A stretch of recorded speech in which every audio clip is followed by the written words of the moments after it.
Civilians में आप सभी का स्वागत है। आज हम पढ़ेंगे झारखंड ज्योग्राफी में नेक्स्ट चैप्टर झारखंड में अफवाह प्रणाली। इससे पहले हमने पढ़ा था झारखंड का धरातलीय स्वरूप। आज का चैप्टर है झारखंड में अफवाह प्रणाली। तो आइए शुरू करते। अफवाह प्रणाली में 3 टॉपिक आते हैं, नदियाँ, जलप्रपात और गर्म जलकुंड। तो आज हम पढ़ेंगे नदियाँ, उसके बाद नेक्स्ट क्लास में जलप्रपात और गर्म जलकुंड होगा। तो आइए देखते हैं अफवाह प्रणाली कहते किसे हैं। तो वर्षा के जल एवं अन्य जल के बहाव की समग्र व्यवस्था अफवाह प्रणाली के नाम से जानी जाती है। तो किसी नदी और उसकी सहायक धाराओं द्वारा निर्मित प्रवाह की यह विशेष व्यवस्था है।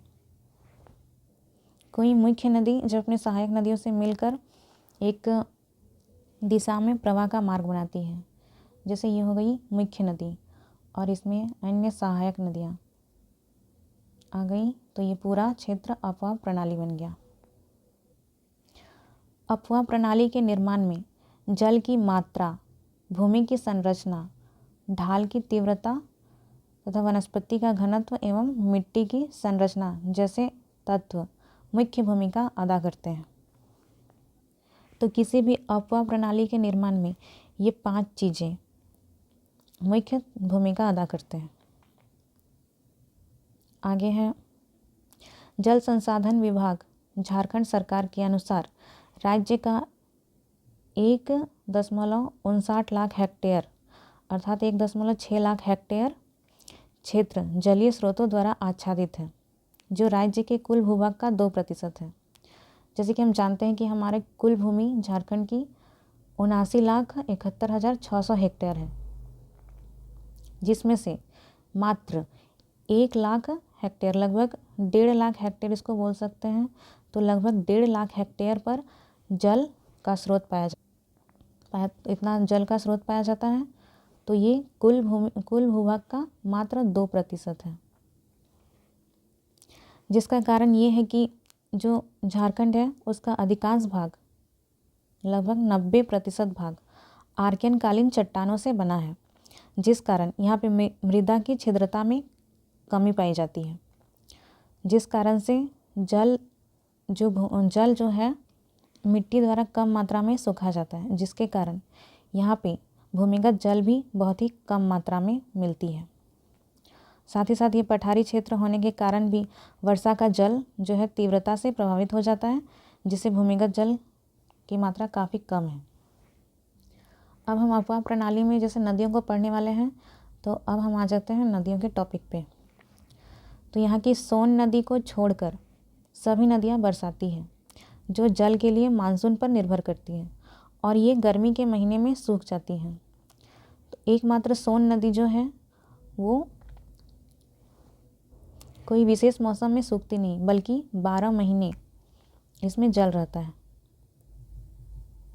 12 महीने जल। यहाँ की नदियाँ नाव चलाने हेतु उपयुक्त नहीं है, क्योंकि सभी नदियाँ कठोर चट्टानी क्षेत्रों से प्रभावित होती हैं। अब कठोर चट्टानी क्षेत्रों से प्रभावित होने के कारण यहाँ पे नाव चलाना बहुत ही कठिन है। लेकिन एकमात्र मयूराक्षी नदी है, जिसे मोर नदी भी कहा जाता है, ये नौगम्य है, जिसमें नाव चलाया जा सकता है, नौकागम या नौगम्य। मयूराक्षी नदी दुमका में स्थित है, जो कि हम लोग आगे पढ़ेंगे। मयूराक्षी नदी की लंबाई 250 किलोमीटर है। अब झारखंड में नदियों के प्रवाह की दिशा को देखते हैं। तो झारखंड में उत्तरवर्ती नदी और पूर्ववर्ती या दक्षिणवर्ती नदियाँ पाई जाती हैं। जो उत्तर दिशा में प्रभावित होती हैं उसे उत्तरवर्ती नदी, और जो पूर्व या दक्षिण में प्रभावित होती है उसे पूर्ववर्ती और इसे दक्षिणवर्ती नदी कहा जाता है। तो यहाँ वही लिखा है, उत्तरवर्ती नदियाँ वे नदियाँ जो पठारी भाग से निकलकर उत्तर की ओर प्रभावित होती है, जैसे सोन, उत्तरी कोयल, पुनपुन, फल्गु, चानन etc। और ये सभी उत्तरवर्ती नदियाँ गंगा नदी में जाके मिल जाती है। यहाँ गंगा नदी और ये सारे गंगा नदी में जाके मिल जाती है। नेक्स्ट है दक्षिणवर्ती या पूर्ववर्ती नदियाँ। तो वे नदियाँ जो पठार के दक्षिण भाग से निकलकर पूर्व या दक्षिण की ओर प्रभावित होती हैं, जैसे दामोदर, स्वर्णरेखा, बराकर, दक्षिणी कोयल, शंख, मयूराक्षी इत्यादि। इन सभी नदियों को हम एक एक करके आगे पढ़ेंगे। इससे पहले ये देख लेते हैं कि सभी नदियाँ उत्तरवर्ती और दक्षिणवर्ती और पूर्ववर्ती हैं, पश्चिमवर्ती क्यों नहीं है?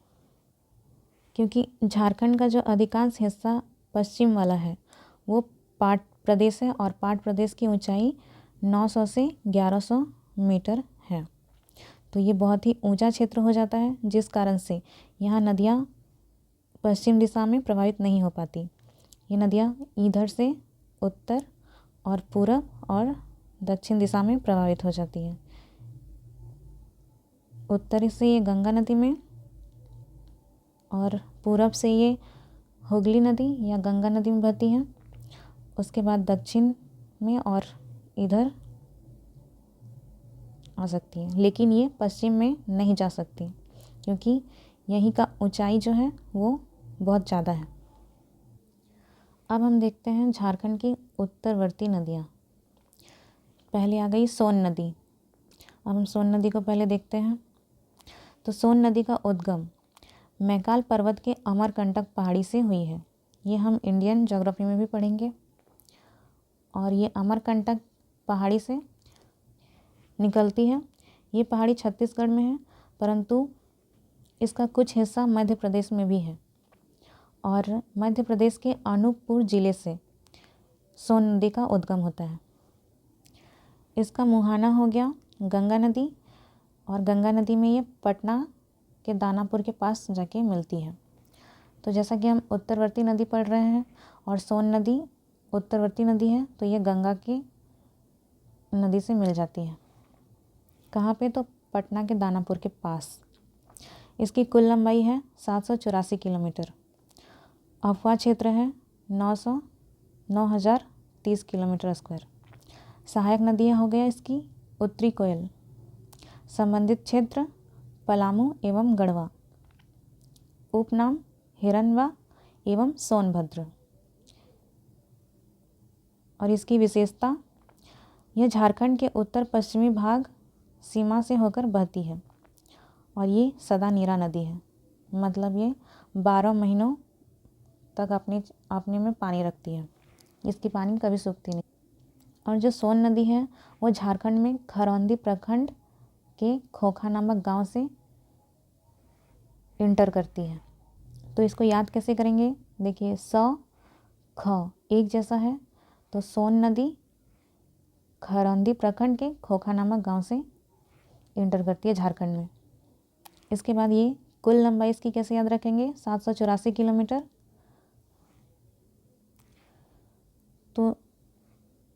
तो ये जो सोन है इसको हम सोन लिख लेते हैं। तो एस से फर्स्ट 7 कर सकते हैं, ओ को हम 8 बना सकते हैं और उसके आगे 4 लिखना है।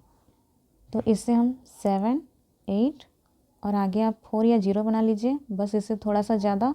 784 किलोमीटर सोन नदी की लंबाई है, ऐसे आप याद रख सकते हैं। आगे है सहायक नदियाँ, तो इसको हम मैप की सहायता से देखेंगे और याद करेंगे। उत्तरी कोयल, नहीं तो आप ऐसे भी याद कर सकते हैं कि जो हमारा भारत है उसे सोने की चिड़िया कहा जाता था, तो कोयल भी एक चिड़िया है, तो सोने की चिड़िया याद कर सकते हैं। सोने की चिड़िया कोयल।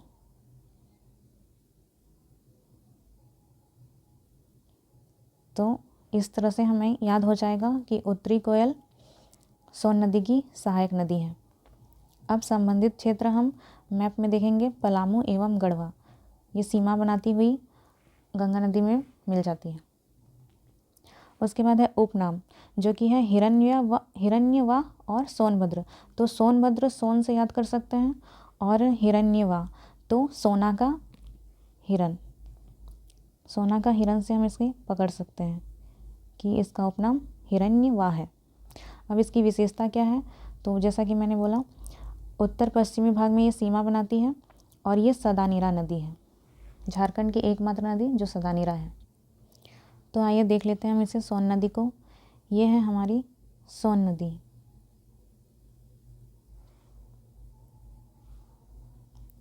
जो गढ़वा और पलामू क्षेत्र से बहते हुए गंगा के ताल क्षेत्र में जाके मिल जाती है। और इसकी सहायक नदी उत्तरी कोयल नदी है, जो रांची के पिस्का से निकलकर सोन नदी में मिल जाती है। अब नेक्स्ट हम पढ़ेंगे उत्तरी कोयल। तो इसका उद्गम जो होता है रांची के पठार से होता है, पिस्का नामक स्थान से। मुहाना इसका सोन नदी है, अभी जिसम कि मैंने दिखाया हैदरनगर के पास। कुल लंबाई इसकी है 260 किलोमीटर। तो इसे कैसे याद रखेंगे? तो आप देखिए, जो उत्तरी कोयल में यौ है उसे ऐसे 2 लिख सकते हैं। उसके बाद इसमें टोटल 6 वर्ड है। उत्तरी कोयल में टोटल 6 वर्ड है। देखिए 3 इधर 3 इधर 6 हो गया, तो 6 और उसके बाद आप 0 याद रख सकते हैं। तो 260 किलोमीटर इसकी लंबाई हो गई। उसके बाद है सहायक नदियाँ। सहायक नदियाँ हैं औरंगा, अमानत और बूढ़ा नदी। तो आप इसे कैसे याद रख सकते हैं? तो आप ये मान लीजिए कि जो कोयल है वो बूढ़ी हो गई है और अपना अमानत मांग रही है। तो कोयल जो है वो बूढ़ी हो गई है और अपना अमानत मांग रही है। अमानत मांग रही है, अमानत। तो ऐसे आप याद रख सकते हैं। उसके आगे है संबंधित क्षेत्र। तो गढ़वा, पलामू और लातेहार, इसे हम मैप से देखेंगे। उसके बाद इसकी विशेषता देख लेते हैं। लातेहार के बरवाडीह प्रखंड में इस नदी के तट पर मंडल नामक स्थान पर कुटकू बांध का निर्माण किया गया है, जिसे मंडल बांध भी कहा जाता है। तो मंडल नामक स्थान पे होने के कारण मंडल बांध और कुटकू बांध, ये दोनों नाम हैं। ये इम्पोर्टेंट इसलिए हो जाता है क्योंकि इसका शिलान्यास प्रधानमंत्री नरेंद्र मोदी जी ने किया था। तो आप ये याद रखेंगे कि ये मंडल नामक स्थान पर मंडल नामक बांध का निर्माण किया गया है, जिसका शिलान्यास प्रधानमंत्री नरेंद्र मोदी जी ने किया है। नेक्स्ट है पुनपुन। तो इसका उद्गम होता है पलामू से। मुहाना है इसका गंगा नदी और कुल लंबाई है 200। तो आप इसे याद कर सकते हैं, पुनपुन पौ से स्टार्ट होता है और पलामू भी पौ से। तो इसका उद्गम हो गया पौ से पलामू हो गया। उसके बाद मुहाना इसका गंगा नदी। तो ये उत्तरवर्ती नदी है, जिसके कारण सारी नदियाँ उत्तरवर्ती जो होती हैं वो गंगा नदी में जाके मिल जाती हैं। और इसकी लंबाई 200 किलोमीटर है। इसे कैसे याद रखेंगे? तो ये जो पू और पू है वो 2 बार है और ये थोड़ा हम इसे 0 बना सकते हैं ऐसे करके। तो ये डबल 0, तो 200 किलोमीटर इसकी लंबाई हो गई। इसे आप ऐसे याद रख सकते हैं। फिर है संबंधित क्षेत्र। संबंधित क्षेत्र में चतरा, औरंगाबाद, गया और पटना है। इसे हम मैप से देख लेंगे तो लोकेट हो जाएगा। उसके बाद है सहायक नदियाँ। तो सहायक नदियाँ इसकी हैं दारधा और मोरहर। तो इसको हम कैसे याद रखेंगे? आप इसका पुनपुन का फर्स्ट वर्ड पौ, उसके बाद इसका दा, इसका मो। तो आप पदामो करके याद रख सकते हैं कि प से पुनपुन और इसकी सहायक नदियाँ दा से धारदा और मो से मोरहर। इसका उपनाम हो गया किक्कट और बमागधी। ये बो है बमागधी। तो इसे आप कैसे याद रखेंगे? तो जो पुनपुन है उसे आप कर सकते हैं, पुन का लास्ट आप ले सकते हैं पुन और इसका मागधी, मागधी। तो जो आ गया पुनमा गधी है। ये बस एक ट्रिक है, ये किसी के नाम से रिलेट नहीं किया जा रहा है, बस इसे याद करने उद्देश्य से ऐसा लिखा गया है। तो पुनमा गधी है, आप ऐसे याद रख सकते हैं। और किक्कट, किक्कट हम कैसे याद करेंगे? तो पुनपुन किक करती है, पुनपुन किक करती है, ऐसे आप याद रख सकते हैं। इसे मैप में देख लेते हैं। तो ये है उत्तरी कोयल नदी, जो पिस्का से निकलती हुई सोन नदी में मिल जाती है। और अभी मैंने पढ़ा पुनपुन नदी। तो ये पुनपुन नदी पलामू से निकलते हुए गंगा नदी में जाके मिल जाती है। और पुनपुन नदी जो है वो औरंगाबाद, गया और पटना में से गुजरती हुई गंगा नदी में मिलती है। और उत्तरी कोयल नदी रांची, लातेहार, गढ़वा और पलामू से गुजरती हुई सोन नदी में मिल जाती है। तो इन दोनों का संबंधित क्षेत्र हमने देख लिया। अब हम आगे देखते हैं। आगे है फल्गु नदी। फल्गु नदी का उद्गम छोटा नागपुर पठार का उत्तरी भाग से चतरा के सिमरिया से होती है। इसका मुहाना है पुनपुन नदी। तो इसे कैसे याद रखेंगे? तो पो और फो ऐसे याद रख सकते हैं। फल्गु नदी का मुहाना पुनपुन। सहायक नदी है इसकी निरंजना, इसी को लीलांजन बोलते हैं, एवं मोहना। ये दो नदी हैं जिसकी सहायक नदियां हैं। उपनाम है अंतःसलिला। तो हम इसे कैसे याद रखेंगे? तो आप ऐसे याद रख सकते हैं, लीला जो है वो फालतू है और निर्लज है, उसको लाज नहीं है, लाज ना या नहीं कर सकते हैं। बस आप इसे ट्रिक के हिसाब से लीजिएगा। फालतू से हो गया फल्गु, और निर्लज से निरंजना, और लाज से,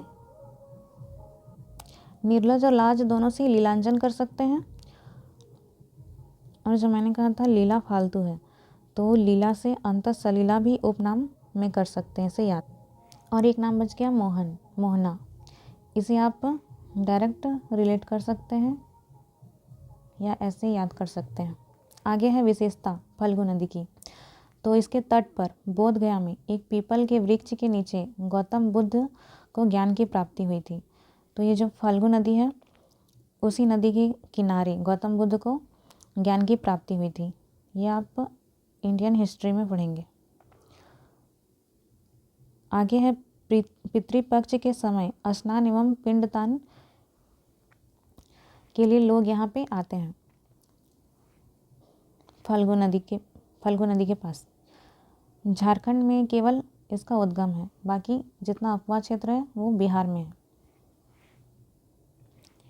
ये हो गया हमारा फल्गु नदी, जो उत्तरी छोटा नागपुर के पठार से निकलती हुई गंगा में जाके मिल जाती है। बस इसका उद्गम जो झारखंड में है, बाकी इसका अपवाद क्षेत्र पूरा बिहार में है। नेक्स्ट है सकरी नदी। सकरी नदी का उद्गम उत्तरी छोटा नागपुर का पठार से होता है।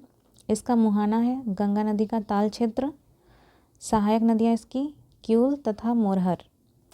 तो इसे कैसे याद रखेंगे? क्यूल तथा मोरहर आप इसको ऐसे याद रख सकते हैं, सौ से, सकरी का सौ से सकी मोर, सकी मोर। तो सौ से सकरी, की से क्यूल और मोर से मोरहर। तो आप इसे ऐसे याद रख सकते हैं। उपनाम इसका है सुमागधी, जो कि रामायण में नाम पड़ा है या रामायण में नाम मिलता है।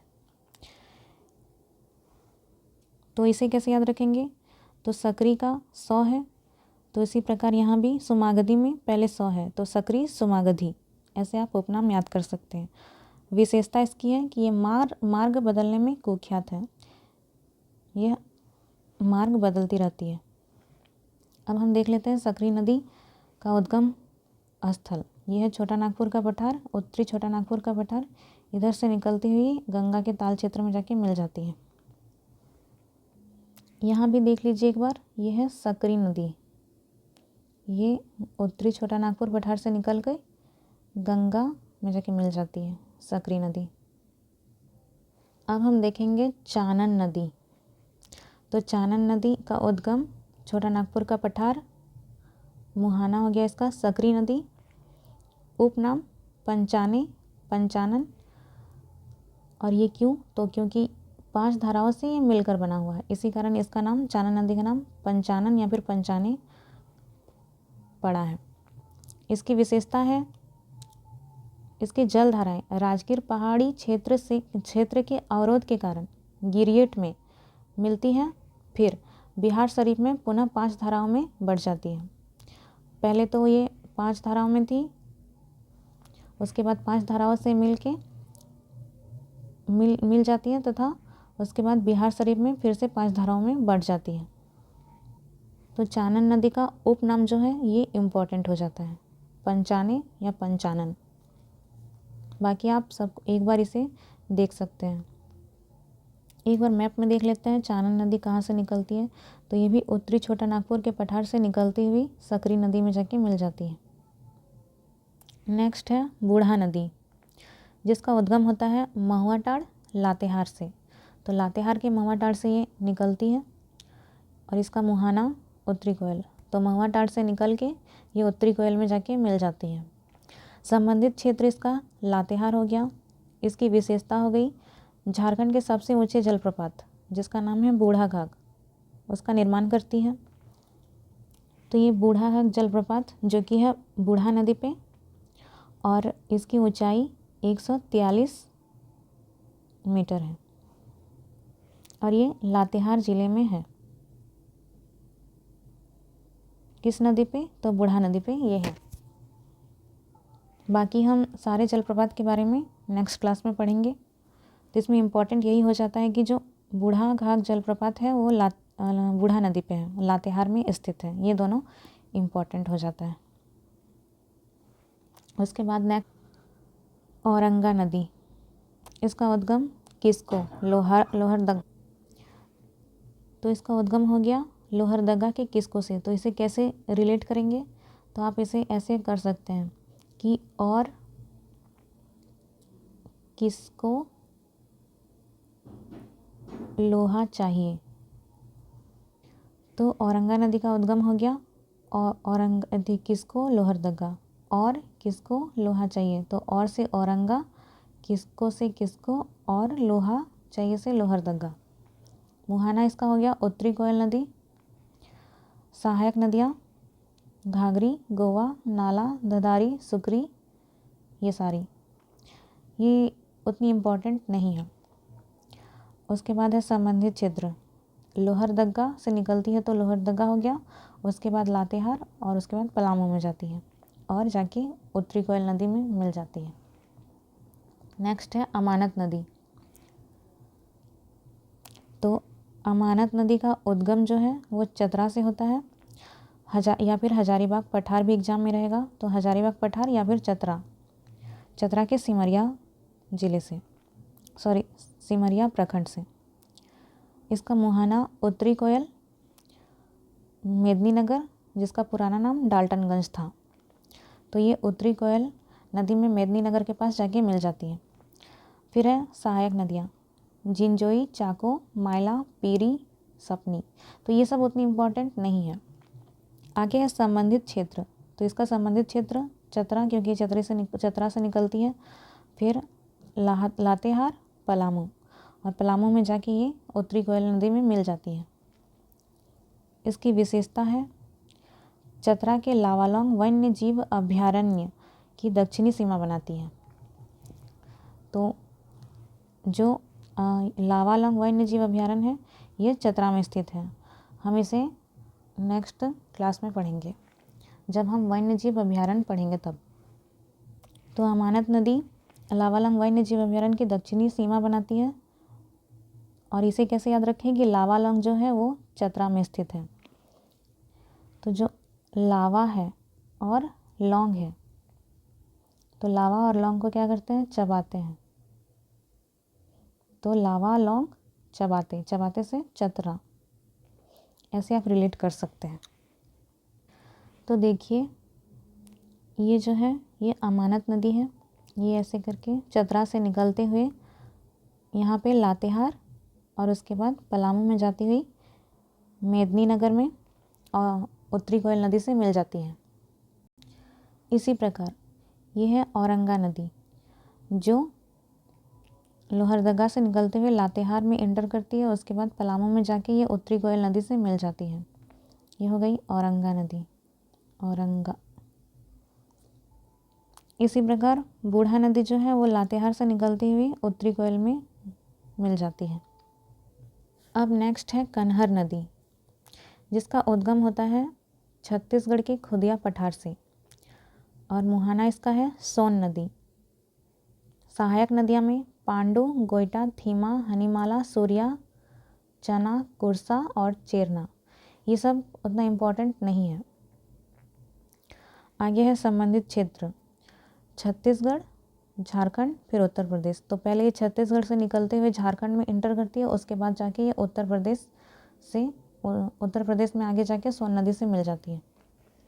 इसकी विशेषता क्या है? तो यह गढ़वा जिले के भंडरिया प्रखंड से होकर झारखंड में प्रवेश करती है। तो ये इम्पॉर्टेंट हो जाता है कि ये कौन से प्रखंड से इंटर करती है झारखंड में, तो भंडरिया प्रखंड से। ये एग्जाम में पूछा गया क्वेश्चन है। उसके बाद इस नदी पर गढ़वा जिले में गुरसिंधु, बलचौरा तथा सुखलदरी जलप्रपात स्थित है। तो इस नदी पे कौन कौन से जलप्रपात स्थित है ये भी इम्पोर्टेंट हो जाता है। तो इसे हम कैसे याद रखेंगे? तो देखिए, जो कन्हर है उससे हम कन्हैया कर सकते हैं। तो जो कोई कन्हैया है वो सूखल मतलब सूखा हुआ, गुड़ मतलब गुड़ लेके चोरी करके भाग जा रहा है। तो सूखा हुआ गुड़, सूखल गुड़ चोरा मतलब चोरी करके भाग जा रहा है। तो जो कन्हैया है वो गुड़, सूखा हुआ गुड़ लेके चोरी करके भाग जा रहा है। तो इस प्रकार ऐसे रिलेट कर सकते हैं। तो ये सारी जलप्रपात कन्हर नदी पे स्थित है गढ़वा जिले में। वैसे हम जलप्रपात नेक्स्ट क्लास में पढ़ेंगे विस्तार से। तो कन्हर नदी में हमें ये याद रखना है कि इसका उद्गम जो है छत्तीसगढ़ से होता है और ये झारखंड में भंडरिया प्रखंड से गुजरती हुई प्रवेश करती है और इसका मुहाना हो गया सोन नदी। तो देखिए, ये जो है ये वाला ये है कन्हर नदी जो छत्तीसगढ़ से निकलती हुई झारखंड में इंटर करती है, उसके बाद उत्तर प्रदेश चली जाती है और जाके सोन नदी में मिल जाती है। और एक था हमारा चानन नदी जिसे पंचानन या पंचाने कहा जाता है, वो भी उत्तरी छोटा नागपुर पठार से निकलती हुई सकरी नदी में जाके मिल जाती है। तो एक बार फिर से सारी नदियों को देख लेते हैं। तो पहला है सोन नदी जो मैकाल पर्वत से निकलती हुई झारखंड में गढ़वा और पलामू से होती हुई सोन नदी में जाके गंगा नदी में जाके मिल जाती है। और इसकी लंबाई कितनी हो गई? तो सोन नदी की लंबाई होगी 784 किलोमीटर। अपवाह क्षेत्र 90-30 किलोमीटर स्क्वायर। सहायक नदियाँ उत्तरी कोयल और उसका उपनाम सोनभद्र और हिरण्यवाह। उसके बाद नेक्स्ट हम देखते हैं उत्तरी कोयल नदी जो कि पिस्का से निकलती है रांची के और जाके सोन नदी में मिल जाती है। और इसकी उत्तरी कोयल की लंबाई 260 किलोमीटर और ये लातेहार के बरवाडी प्रखंड में कोटकू बांध का निर्माण करती है। कोटकू बांध, इसे मंडल बांध भी कहा जाता है। नेक्स्ट है पुनपुन नदी। ये भी पलामू से निकलती हुई गंगा नदी में जाके मिल जाती है। इसकी लंबाई 200 किलोमीटर। तो इसको कैसे याद रखे थे? पौ से ये 2 बार है और इसको ऐसे 0 कर सकते हैं। तो इसी प्रकार 200 किलोमीटर यह हो जाएगा। और इसका संबंधित क्षेत्र चतरा, उसके बाद है औरंगाबाद, गया, पटना और जाके ये गंगा नदी में मिल जाती है। उपनाम इसका हो गया था किक्कट और याद किए थे पूर्णमागधी है तो बमागधी, किक्कट और बमागधी। उसके बाद नेक्स्ट है फल्गु नदी। तो फल्गु नदी भी छोटा नागपुर के पठार से निकलती हुई या फिर चतरा के सिमरिया जिले, जो भी एग्जाम में रहे आप दोनों में से कोई एक याद रख सकते हैं। फल्गु नदी का मुहाना, शायद मैंने फल्गु नदी का मुहाना गंगा नदी बता दिया, लेकिन ये पुनपुन नदी होगा। इधर पुनपुन नदी में जाके ये मिल जाती है फल्गु नदी। और इसका उपनाम अंतसलीला।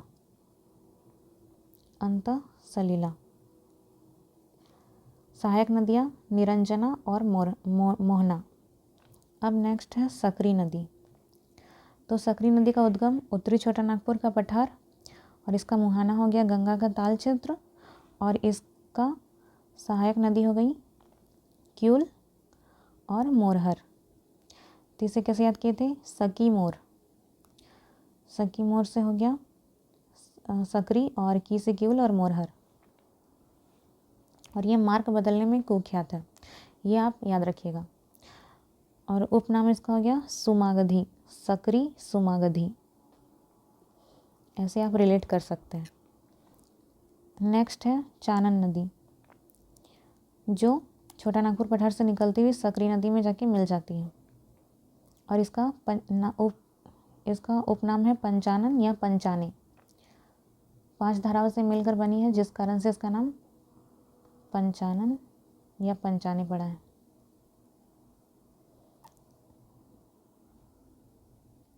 नेक्स्ट है बूढ़ा नदी, जो लातेहार से निकलती है और यहाँ पे सबसे बड़े जलप्रपात झारखंड की बूढ़ाघाट जलप्रपात का निर्माण करती है बूढ़ा नदी, जिसकी ऊंचाई 143 मीटर है।